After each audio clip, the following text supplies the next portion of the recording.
All right, here's a 1-year update on my cheap $1,500 Lexus. I actually don't think I ever intended to keep it that long. It was more just a toy, but I really like it. This is the latest edition, a new inspection sticker. What I had to do to get that was there was rust here, especially right here. I just shoved some JB weld in there and painted over it because I really don't care about the cosmetics on this car. It's full of, you may have seen, if you saw my other video, my original video, you can see it's full of hail damage. And plus you can't really tell now, but the trunk is pretty faded. There's a lot of faded paint on it. There's a little bit of rust over on the other side. It hasn't gotten too much worse. I didn't really have to do anything to it to get the inspection. I got the snow tires last year. I mean, it's a 20-footer. The interior still looks pretty decent on it. The front door locks are not working right with the key fob. I'll go ahead and start it up. I never did get the valve cover gasket replaced, but I did fix the door. The door handle wouldn't work from the inside. That was also an inspection issue. The seats are still in pretty decent shape. I mean, the interior of the car is still pretty nice. What I had to do to get the inspection, in addition to that, there was an exhaust leak at the Y pipe. So I just basically, that Y pipe is like $1,500 from the dealer. I had a shop welded up for $75. It's still not perfect. You can hear.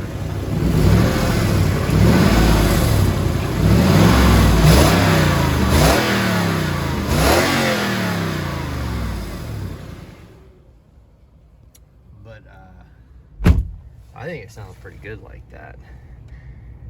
But yeah, so I paid them to weld it up good enough to pass the inspection because there was a hole in it, and those were the three main things. So you can't have any jagged edge rust, which I showed you in the beginning that I fixed there. Your door has to be able to open from the inside, which I fixed using solder. I found out that soldering is a little trickier than I thought it would be, and I somehow managed to get it to work just as I was ready to give up on it. And yeah, so then with those three things, everything else was good, like the brakes and the suspension and everything like that. The car still handles great on the highway, still nice and smooth. I'm taking my jacket off so I can drive without being crowded by my jacket. Put my seatbelt on. The check engine light, it's still got that catalytic converter message in it. I think it's because the exhaust still has a leak. And I got a new code, which is my fault. I got the code for evaporative emissions. I think that's because I was trying to squeeze too much into the fuel tank. I would always like squeeze an extra half gallon in there. But it still is very reliable. In fact, with the snow tires on it, this is going to be my primary winter car. I'm not going to put snow tires on the Versa. I don't know if this winter is going to be very rough or not, but I drove this car last year in the snow and it's great. The only challenge it had was getting up my driveway, which is pretty steep, but I have a couple videos on here of driving this thing in the snow. Let's see, what else have I had to do since the last 6-month update? Really not that much. I had a couple vacuum lines under the hood snap. They're very brittle, and I think one I was just able to put some electrical tape on and get that to work. Another one, it may have been just a connector that popped out or something like that. And then I've had my VSC light a couple times come on for the 0-point calibration.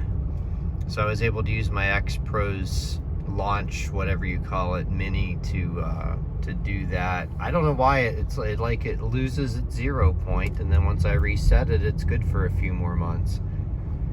But other than that, it has really been amazingly reliable, especially for what I paid for it. I'd say all in, well, the biggest cost was on the when the transmission had that leak, and I had to have that shop fix that. That was on my last 6-month update. But I'd say all in to drive this car for a year, including purchase price and tax and all that, I'm at about $3,000. And right now, everything's good. You never know what's going to pop up. The other thing is the passenger door lock no longer works with power, so it has to you have to manually open the door lock or unlock the door to do the good old-fashioned reach over the car and do that. But other than that, it is still running great. I would drive it anywhere. In fact, a couple months ago, took it on a 6-hour trip. It did great. It has, even with the valve cover gasket leaks, I changed the oil at 244.